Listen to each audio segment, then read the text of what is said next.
Alright, this is section 5.4 part 3, and it's on factoring special cases. The special cases we're going to look at are 3 different special binomials that you can still factor. The first one is called the difference of squares or perfect squares. Okay, it's got 2 names. The second one is the sum of cubes, and the third one is the difference of cubes. So we're going to go ahead and get started with the perfect squares or the difference of squares. Now there's 2 keywords in its name. The first one is difference. The second one is squares. Alright, difference goes with subtraction. And then squares means something that's being squared to the second power. Okay, I'm going to write exponent of 2. Okay? Paying attention to those key words, and when you connect that to the rule and when you look at your examples, that's the key to how to solve these, because the difference of squares, sum of cubes, difference of cubes, they all look pretty similar. You've got to really pay attention to whether it'll be subtraction or addition, whether it's squares or cubes, because it'll tell you how to solve it and which rule to follow. This one, again, difference of squares, subtraction, exponent of 2, or things that are being squared. Now, it's a good idea to have the list of perfect squares memorized. I usually tell people up through 15, so we're going to list them out real quick just to help you remember them. 1 squared is 1, 2 squared is 4, 3 squared is 9, and then 16, 25, 36, 49, 64, 81, 100, that's 10 squared. 11 squared is 121, 12 squared is 144, 13 squared is 169, 14 squared is 196, and then 15 squared is 225. So there's our first 15 perfect squares. Keep them in your head because it'll save you some time where you won't have to actually figure out what's being squared if you just remember them. Alright, so the rule for perfect squares.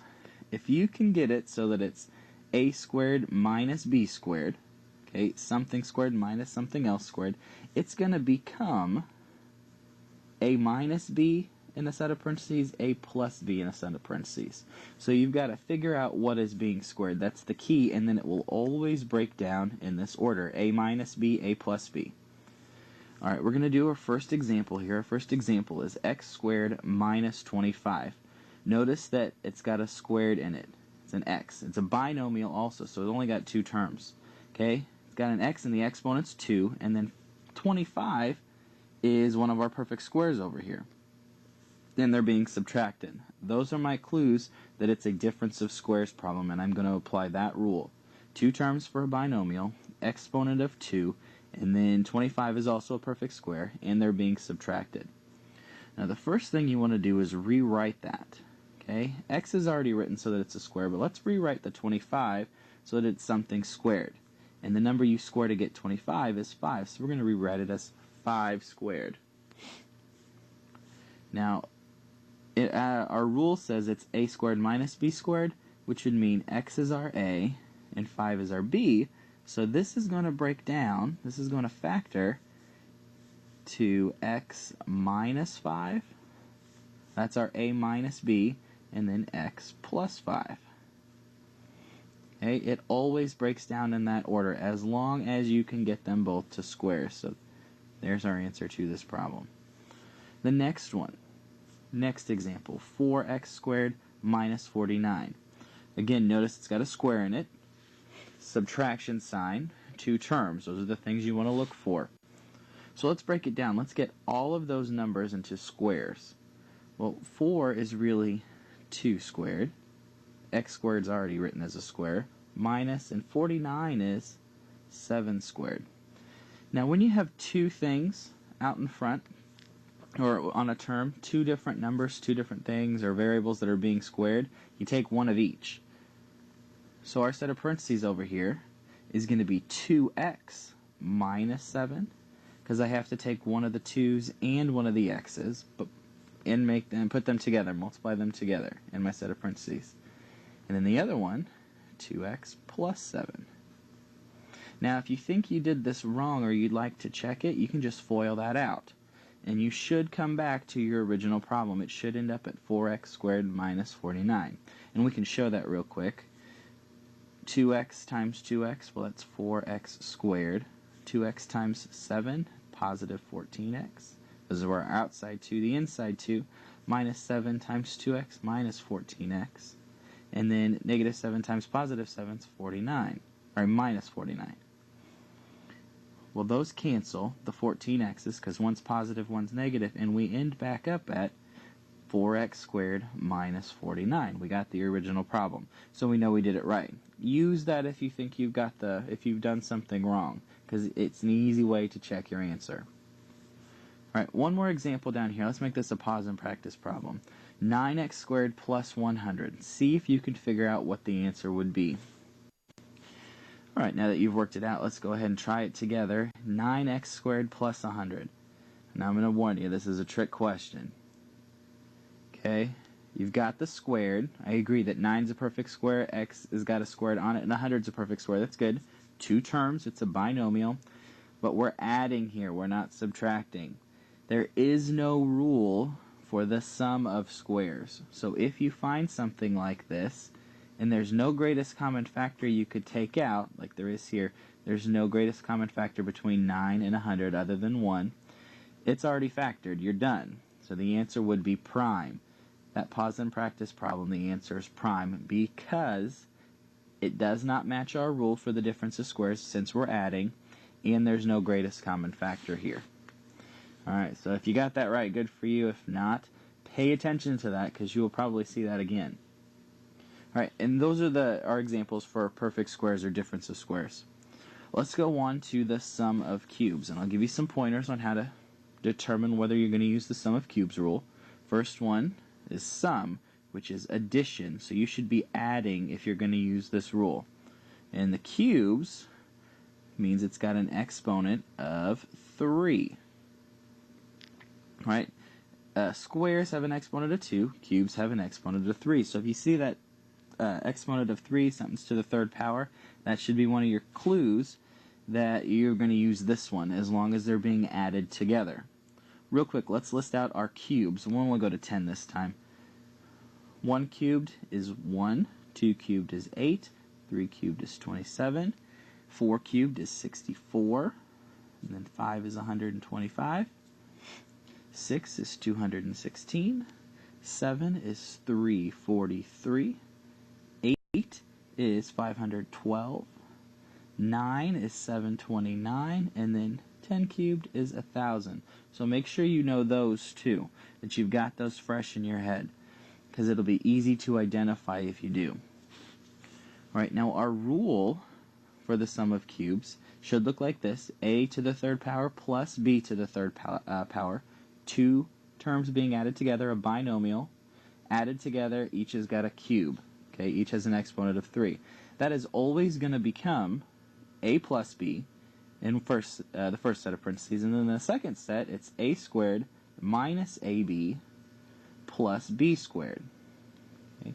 That rule, it will always break down in that order. So let's try an example. We've got x squared plus 216. My first clue that it's the sum of cubes is that I've got an exponent of 3 on the x. My second clue is that they're being added together. So now I've got the sum of cubes. As long as 216 is a perfect cube, and it is. We've already written that over here. It's in our list of perfect cubes. Okay?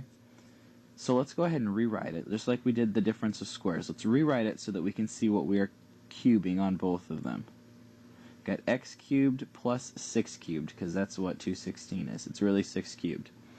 Okay, which means that the x's are a, and the 6's are b. So let's use our rule. If it always breaks down into a plus b, a squared minus ab plus b squared, then it would become x plus 6. That's our a plus b. Now we've got to square our a. Okay, so it would become x squared. The next part is a negative a times b. Well, x times 6 is 6x. Now if you literally wrote it down as ab, it'd be x6 you want to write it so that the coefficient's first. You want it to be 6x. And then b squared would be 6 squared, but 6 squared is really 36. So there's our answer. X plus 6 times x squared minus 6x plus 36. Always breaks down in that order. Let's try the next one. Our next example is x cubed y cubed plus 8. Notice we've got the cubes and they're being added, and we know 8's a perfect square. It's in our list over here. Okay, so we can rewrite it as x cubed y cubed plus 8 is really 2 cubed. Now, just like our difference of squares problem, the second example we did up there, where you have 2 items on the first term, here we've got an x and a y. You have to take one of each. So when we rewrite this, it's going to become, for our a is really x, y. It's both of them. And then b is 2 plus 2. And then we have to square xy, which means it would be this, xy in parentheses with the squared on the outside. But one of the rules of exponents is that if you've got a set of parentheses with an exponent on the outside of it, it goes to both of them. So it's really x squared y squared minus, we would say x, y with the 2, but we have to rewrite it so that the coefficient's first. So 2xy plus 2 squared, which is really 4. And there's our answer. And again, you could, if you wanted to check your answer, you could multiply this out. It's a binomial times a trinomial. You could multiply it out, and if you should come back to the same answer. And if you don't, then you did something wrong. You should come back to the original problem. All right, we've got one more example here. Let's make this your pause and practice for this rule. Okay, it's 27c cubed plus 125d cubed. Pause it, work it out, come back and see if you got the right answer. All right, now that you've worked it out, let's try to work it out together. Okay, both of them are cubed. You have a c cubed and a d cubed, and 27 and 125 are both perfect cubes. So we're good there. They're being added together, so we're going to use our rule. Let's rewrite it. 27 is really 3 cubed, so 3 cubed c cubed plus, and 125 is 5 cubed, so 5 cubed d cubed. Now it uses the same idea as the second one, because we've got 2 things in the first term, 2 things in the second. We got to take one of each, so this is going to become, the first set of parentheses would be 3c plus 5d, as you take 1, 3, 1c, 1, 5, 1d. The second set, you are going to square the 3 and the c, and 3 squared is really 9, and c squared is just c squared, minus, now you have to multiply them together in this, the middle part, the middle term, so it's 3 times c times 5 times d, because you take one of each. Well, 3 times 5 is 15, and then c times d is just cd. And then we add whatever the second part squared is. Well, 5 squared is 25, and then d squared is d squared. So here is our answer. The first set of parentheses is 3c plus 5d times 9c squared minus 15cd plus 25d squared, not 125, just 25d squared. All right, and those are your examples for the sum of cubes. We've got one more example to look at. It is the difference of cubes. All right. Pretty similar, almost identical to the sum of cubes. The only difference is going to be that instead of adding them, we're going to subtract. You're going to subtract the cubes. Both of the terms are still cubes, but they're being subtracted, a minus sign between them. All right, and our rule for that would be if it's a cubed minus b cubed, it's going to become a minus b in the first set. The second set is a squared plus ab plus b squared. Notice the only difference in the rule in the formula is where the positive and negative signs are. If it's the sum of cubes, the signs go plus, minus, plus. The first set is the plus, and then the first sign in the second set is a minus, and the last sign in the second set is a plus. Here, it's a minus sign, and then a plus, then a plus. Okay? Signs are really important, so make sure that you realize and remember what you're doing for each one of these rules. Okay? Let's look at our first example. It's t cubed minus 729. Well, let's get that 729 so that it's something cubed. T cubed is going to stay the same. Minus 729 is really 9 cubed, which means t is our a and 9 is our b. So let's plug them into our formula up here. The first set of parentheses is a minus b. That would be t minus 9. The second set, a squared plus ab plus b squared. Well, a is t, and we got to square that, so it's t squared, plus a times b, which is really t times 9, but the numbers got to go first, coefficient first, so 9t, plus b squared, and b was 9, we got to square that. 9 squared is really 81. So there's our answer to the problem. T minus 9 times t squared plus 9t plus 81. So look at our next example. Notice the first term there's got two items with it. It's got a coefficient and a variable. So let's rewrite the coefficient. 8's really 2 cubed, a cubed, minus 125 is 5 cubed. Okay? In the first set of parentheses, our a for this problem, notice it does have a in the variable. That's not going to throw us, though. We have to take one of each, so it's going to be 2a minus 5. The second set, we've got to square that stuff. What we had in the first for a, well, it'd be 2a squared, and we got to square that, so it's 4a squared, because that exponent goes to both things inside there, the number and the variable. Plus, now we got to multiply them together, 2a times 5, which would be 10a. And then the last part would be 5 squared, which is 25. And there's our answer. 2a minus 5 times 4a squared plus 10a plus 25. We've got one more here. It's going to be your pause and practice. 8x cubed minus 49. Pause it, work it out, see if you can get the right answer. Come back and check it. Alright, let's get to work on this problem here. I'm going to rewrite that 8 as 2 cubed x cubed. That's good. Minus 49. Let's think about that for a second. 49. That's not a cube. That's a square. It's really 7 squared.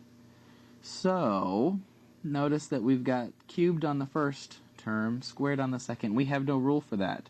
There is no difference of cubed squared or squares and cubes together. That doesn't work. And there's no greatest common factor here.